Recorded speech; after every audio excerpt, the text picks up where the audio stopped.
Today we're talking to Carson Meyer.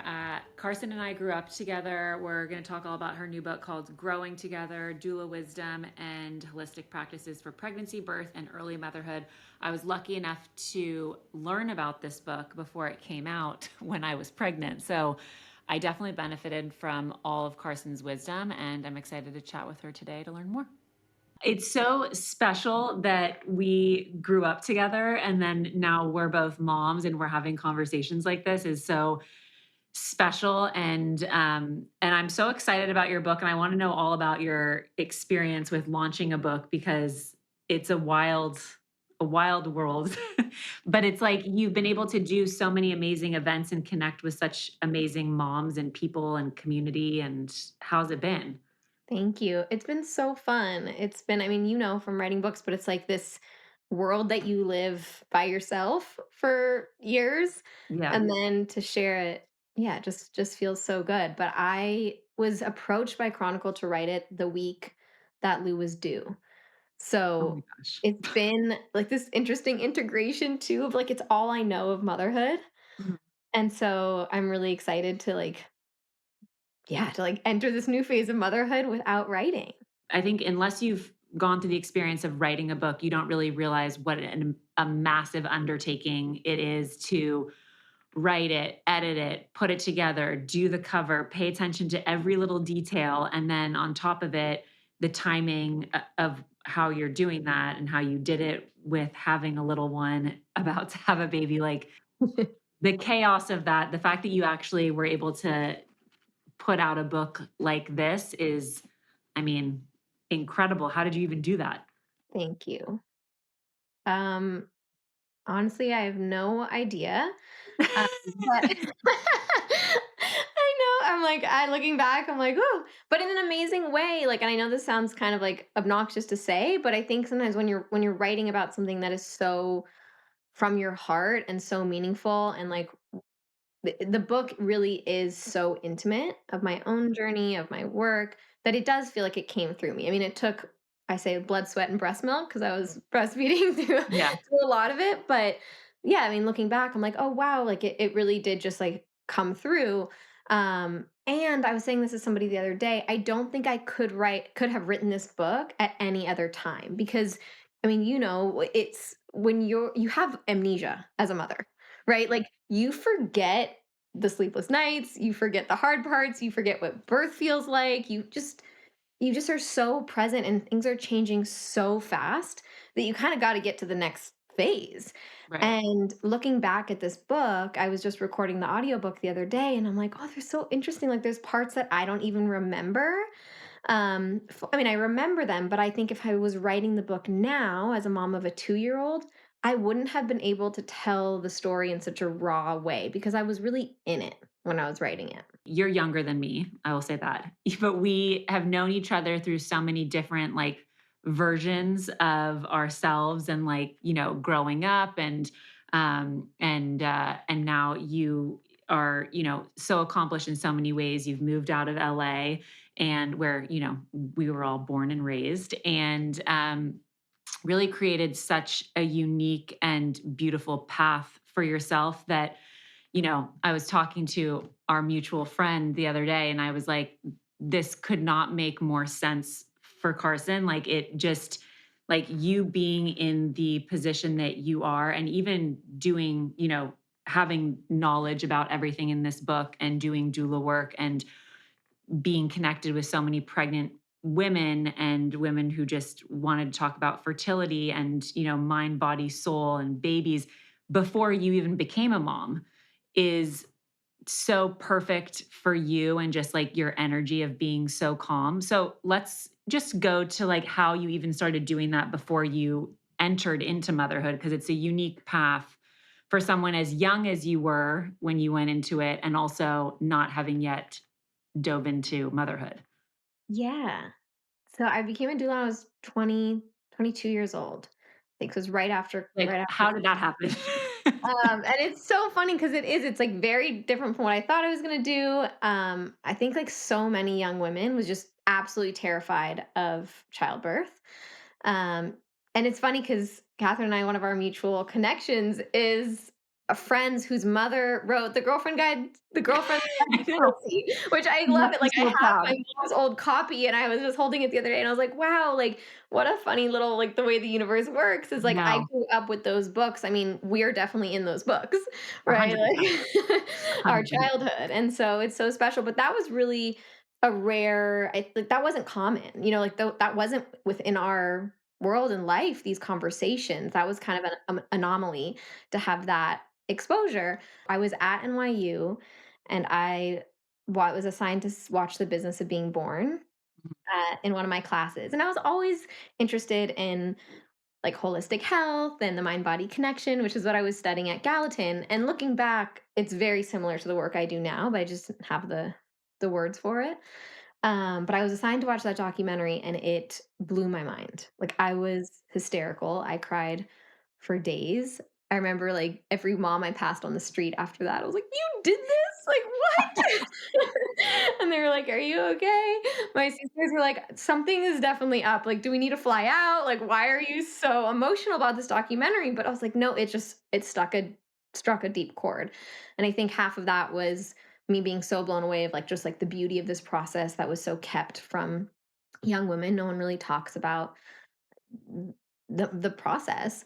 And then the other half of me was really it opened my eyes to the broken system and the failures of our healthcare system and maternal health care system of how we've been treating birth and mothers. And so when I moved back to Los Angeles after graduating college, I was thought I was going to act. I was doing that through college and was really set on that. And I met a midwife at a birthday party on one of the first dates with Jonathan, my now husband, Amazing. and I stalked her all night. I was like, all I wanted to do was talk to her and ask her questions. And, I'd seen that documentary, so I felt like I knew everything about birth. And she was like, "You should take a doula training. Like, you seem really interested in this." And I never really looked back. Was it the fear of becoming a mother for you or the fear of childbirth? I think all of it. I think, Mhm. having zero understanding, again, aside from what you learn in sex ed of how not to get pregnant or how it happens, you don't learn about the process from the view of when you want it to happen and how it can be this really healthy and beautiful um, physiological experience. So that was a big part of it. But I think motherhood too, even though I had all these amazing, strong female mother role models in my life, I still really recognized the gravity of it. I felt like this is so big and I could see through my mom and all the other women just how much they give, right? And like how selfless and what they went through to be mothers and to raise us and just I think because I admired it so much in retrospect, it's why it was so daunting to me. Because I didn't take it lightly. I was like, this is serious work. Can you talk a little bit about like the reframing of it? Because we do see birth in movies and it's like this horrible, crazy, screaming, bloody murder experience, which, I have had a screaming experience for sure, but I would still look back and say that it was a beautiful experience. But just like the reframing of birth, I want Yeah. to know. So I always reference the Monty Python scene if you've seen that movie where the woman is like her legs are flailing, she's screaming, there's like 20 people in the room, beeping noises, and it's supposed to be this satire of birth, but it's very, very close to the truth for a lot of women, right? They're the commentary on just like the ridiculousness of what we've turned birth into often does depict this scary kind of like that Hollywood depiction. And what the woman says in that scene is she goes, "Doctor, what should I do?" And he goes, "Nothing, darling. You're not qualified." And it's so indicative of how we treat women in the birth system often. It's just like, "We got this. Don't worry about it. We know what's best for your baby and your body." And here are all these clinical factors. And so I love sharing those videos and stories, as you said, about birth that looks different, that challenges that view, whether it's home or hospital. Because I've attended so many hospital births that don't look like that. It doesn't have to look like that. And I think until we see that that's possible, because we're so inundated with the Hollywood depiction, what we have led to believe birth looks like, then it opens up our possibility of knowing that there's more than that and that it is less scary. And that's what the business of being born did to me. But I was just like you was screaming. I thought I was going to have this like peaceful and like orgasmic birth that I would meditate and through. And I screamed profanities the entire time. Yeah. I Top of my lungs. yeah. Didn't have a voice anymore. Was total opposite. And so I love that you point that out because I don't believe that birth has to be silent or look like that on the outside for somebody to have a truly positive, empowered, amazing, blissful birth experience. Birth is raw Yeah. and messy, and that's by design. It's more so like the environment that you're in and how you're met with that to me um, indicates how someone's experience is and then what the woman is feeling on the inside. What was like the biggest takeaway for people who haven't seen The Business of Being Born? I watched it when I was pregnant with Lila during the COVID pandemic, which was an interesting choice for me. But it that documentary changes anybody who watches it. And if you've grown up or even have had an experience of being pregnant and having a baby, and going into kind of the standard medical system and routine, you can still watch that and have a lot of questions or thoughts as to maybe why certain things are the way that they are. But what were the kind of big takeaways for you that really left you fired up or really interested in that space? Yeah, I mean, I think that just like so many of us had this assumption that you go in to have give birth and the whole system is designed to support you in that and know what's best for you. But the thing that shocked me the most in watching that documentary was learning that well, about the cascade of intervention. That a lot of times, like one intervention leads to another, that can ultimately lead to an originally unnecessary cesarean. Um, the fact that a lot of the practices are not actually evidence based. And this can be really mind blowing for anybody who this is a new conversation for.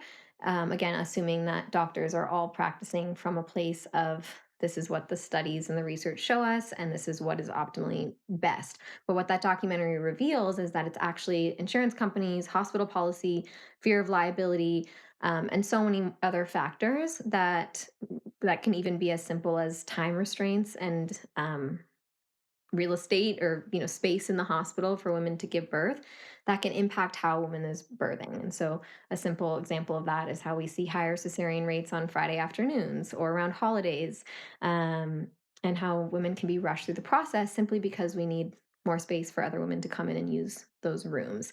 So that blew my mind to know that it also takes 15 years for evidence to come into practice. So even when we do learn something new, it's not implemented right away. Um, yeah, so those were the things that really blew my mind. And this thought we had been I felt like birth was this really inherently risky, dangerous thing that was indicative of like a or equal to an illness. But Right. knowing that it's actually representative of the most vital and healthy time in your life. And I often, I write about this in my book, but when and any other time in my life would I seek out emergency care while under perfectly healthy, normal conditions? Yeah. Right? And so that there'll always be, and I love the business of being born because it takes you for, I don't want to ruin it for anyone who hasn't seen it, but a lot of people come into it, I think, assuming that there's one ending and that it has an agenda. And the movie starts out like that, like, oh, this is a home birth documentary all about how there's just one right way to birth and it's anti-hospital. But the film takes some twists and turns that bring you actually to this really full circle of beautiful depiction of just how we can fully utilize these interventions properly and how there are appropriate times to use them. And I think it has a lot of humility that shows us both.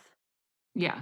One of the things that I always have loved about just your energy and also, the work that you do with this book is that there's no judgment for someone who might want to or feel more comfortable giving birth in a hospital, or wanting to give birth in a field, but just doing what's best for you and wanting to provide women with the knowledge that, I feel like before actually getting my hands on your book, I was able to get through, your social media and you just being somebody who put out a lot of really great information for women to feel a sense of empowerment in a time, especially for, first pregnancies, really all the pregnancies, but like you really go to your OB for a lot of us and you kind of just say, you agree with whatever their plan might be without coming in with questions or a birth plan or preferences or pushing back at anything. It really, the information that you put out there is really, I feel like, empowering for women to just have the information and feel like they can go forward requesting certain things or speaking up about maybe a vision that they have for themselves. But I remember talking to you when I was pregnant with Ford and thinking to myself, like, okay, I know that I feel comfortable with my OB just being in a hospital, but I don't want to have any medical interventions and I don't want to have any I don't want to have a monitor on all the time, or I don't want to have people coming in and asking me a million questions. And you really don't know how much is thrown at you as like a birthing person until you really experience it and you're just like, this is wild. This is just so insane. So can you talk about like the different options that you really spend a lot of your time, especially on social media, presenting for women to feel this massive sense of empowerment going into pregnancy and birth? Yeah. So I think the most important thing to remember is that everything's an option. And that can be complicated. In the book, I kind of break down what I mean by that. But one of the things I always have my clients do, and a lot of the activities in this book are around, is coming back to the reminder that we have full choice in this process. Where to birth, how to birth, who to birth with, and then during the birth, what interventions we choose to utilize or not utilize. And this, something I say to my clients is to like listen to your provider as they talk to you, right? Do they say you're not allowed?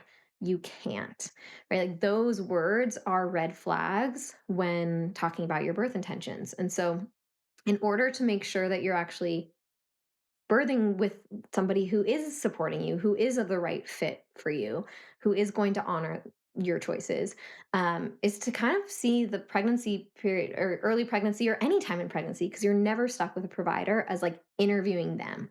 And so creating the birth plan in pregnancy, or what I call in the book, the birth intentions, because we can't plan birth, but we can absolutely make choices, become informed to set ourselves up for the birth we desire, and just to feel truly supported no matter what twists and turns happen. But to bring that in and talk to your doctor about it. And so there's so many choices, but even ones like if you want to be able to birth in any position, notice if your doctor's like, oh, you can't do that. You have to be on your back. Or if they have enough humility to say, I know you can do that. I just don't have experience or the comfort of doing that. And I feel more confident sitting in my chair with my lights and everything here to catch your baby that way. And that's your provider not limiting what you're capable of, what your body's capable of, and what your freedom is, but simply saying, these are my limitations. And that way, if you're like, oh, well, that's important to me, you go find a provider who is confident and comfortable doing that. And so I think it, like you said, so much gets thrown at you during birth. The more you can do and learn about before, the better.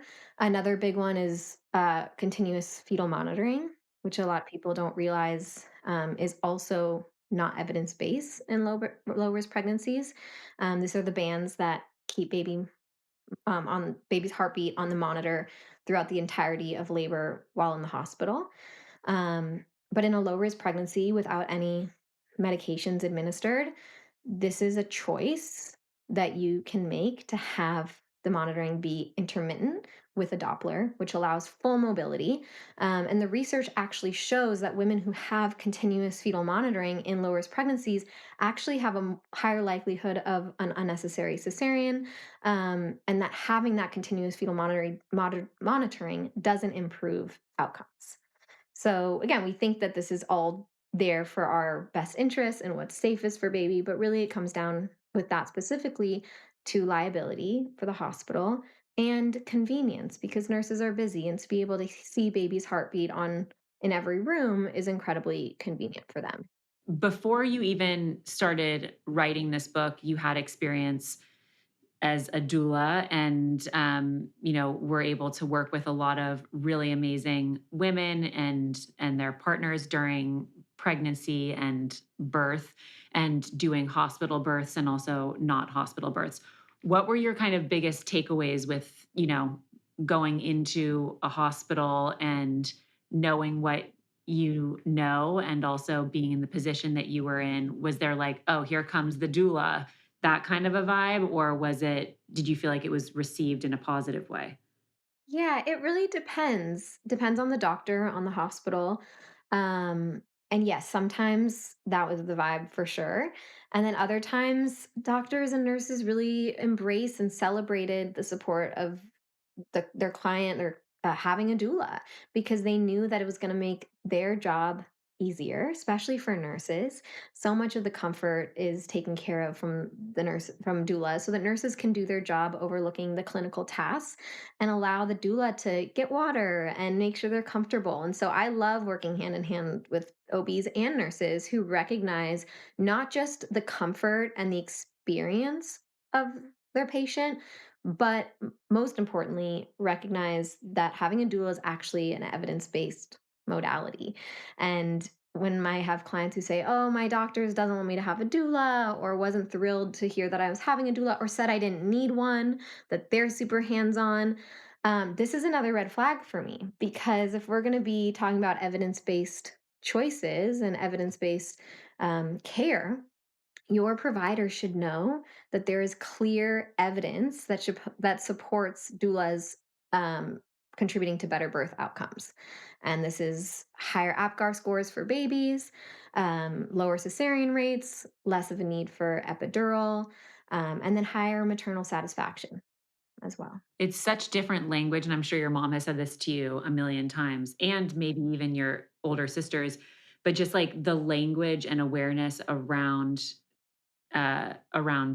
moms postpartum is so different than what it used to be. Even just the idea of like having somebody be able to make sure you have water when you're breastfeeding because like the thirst when you're breastfeeding is so real, or making sure that you are mindful of the foods that you're eating postpartum, or getting your padsicles ready, or just like there's so many different things that I know even when I was pregnant the first time with Lila, that when I would talk to my mom about, she's like, this is such a different world of like awareness. And it seems that even, from when I had Lila to when I just had Ford, that there's even when I had like the time between having Lila and Eloise, it was like there was so much change, not only in me, but just in the language and awareness around Yeah. pregnancy and postpartum. Totally. And I think in the men, which is so beautiful. Mhm. Like this generation, and I love from afar just seeing like how beautiful like your bond seems with your husband and like your family and that like just how fortunate we are to have partners like that. Mhm. Um and I do think that this and I see it in my work all the time with the couples I work with. I just think that this generation of men and fathers are showing up for the postpartum experience in different ways than our fathers and grandfathers had the language or tools, yeah, or ability to do. And that Yeah. really excites me in the postpartum. There's definitely like if you think about if you think about like our dads in that way, I'm like, oh my gosh. I was like, pretty much exactly. Like, Yeah. even in birth, and I That write about this in my birth, like, love my dad so much, Mhm. but, like, I think my mom had a cesarean because my dad was, like, watching the news and reading the trades and, like, spiraling, stressing out about birth out of a place of love, and just caring so much, but was he taking birth classes? Was he, like, oming with her, like, through birth? Like, I don't think so. Yeah. I mean, I remember when I was pregnant that I remember my mom telling me that she had to induce during certain pregnancies because of, scheduling factors and, and like and my dad also told me about when he did the birth class, the Lamaze classes with my mom and like what a trip that was. But it really is true that like this generation of, men definitely have more openness. I did two with my first two pregnancies. Chris and I did hypnobirthing classes. And then I remember after I ran into you when I was just pregnant the third time, I remember sitting on your Instagram page and I was like, because my first two pregnancies, I didn't have the option of having anybody but Chris in there because we were in the thick of COVID and it was a very unique time. But with this last pregnancy, I was like, maybe I want to have a doula in there. I want to be able to like have that experience. And then I was like, oh my gosh, this is happening so soon that I remember setting Chris up to basically have like a crash course in being a doula, which he did so well because I was like, I can't be fielding these questions, also getting myself water, making sure that when the baby is born and I'm exhausted, that I don't want to worry about like anything, the baby being touched or, taken off of me because you're completely depleted of like any need to do anything. You just wanna, like, focus on you and your baby, and I remember when I remember when Ford came out and Chris instantly went into, like, a full doula mode. He was like, "And this is what we're doing here, and this is what we're doing here, and this," and I was like, "You did such a good job as my doula." I was like, "If only I could just have Carson just witness this whole thing, you, like, passed your doula training."